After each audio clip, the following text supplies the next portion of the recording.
Depression is not you.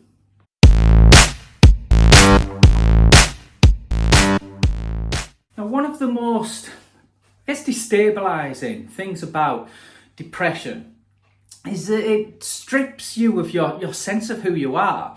In my case, I say that it completely consumed me.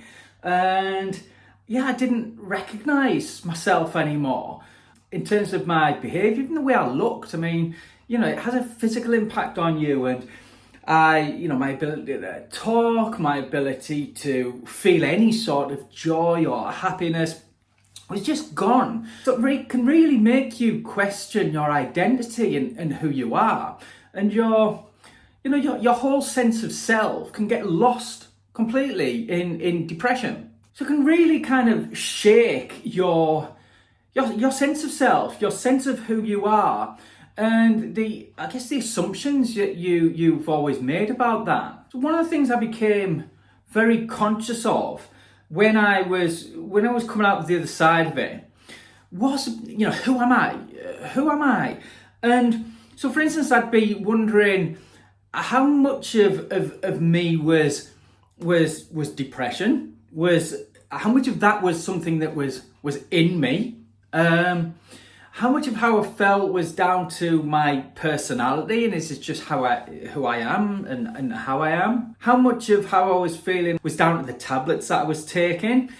So getting a hold of this idea of who I was, depression raised a lot of questions about that, and I say it forced me to kind of confront and to try and answer that question. And this fundamental questioning of who we are and why this is happening to us is one of the reasons why I feel it is so important that we have support around us, that from people that understand and can kind of help us to find the answers to those questions. It's why I always believe that, whereas antidepressants were very important for me, they don't solve the issue, they don't solve the problem, because they can't answer those questions that depression raises.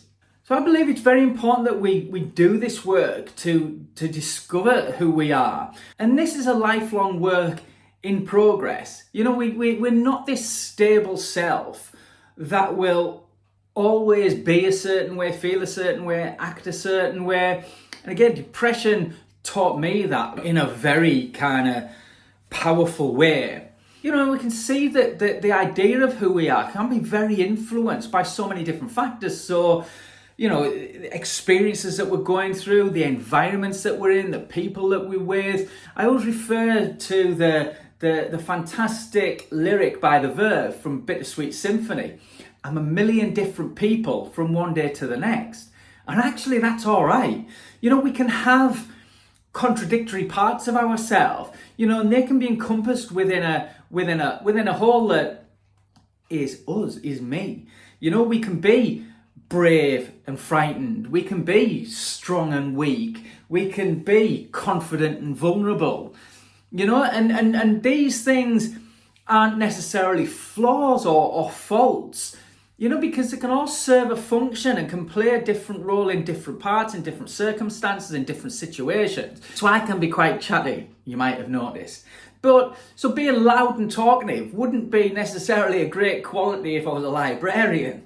But in the role of networking and try and get people to support and knock out depression, engage with our content and the work we do, then clearly being able to be talkative then could be quite an asset. Please, if you enjoy my content, do hit subscribe, hit the like. It all helps with getting this content in front of more people. And in life, we can kind of easily go through life without really questioning who we are and why we are the way that we are. And it often takes these real significant events that come out of nowhere that force us to confront these things. The things that really destabilize and shake our lives up, whether it be an illness or an accident or a redundancy, a relationship breakup, whatever it might be. In my experience, I believe that depression does that in such a profound way. Because like I said at the start, it fundamentally changes you, and you kind of have to rebuild that sense of who you are. And part of that is about the life that you create. Because again, part of who we are is a reflection of the circumstances that we're in, the people that we interact with on a regular basis, the work that we do, for instance. All of these things can be important parts of who we are. And one thing that we are not is depression.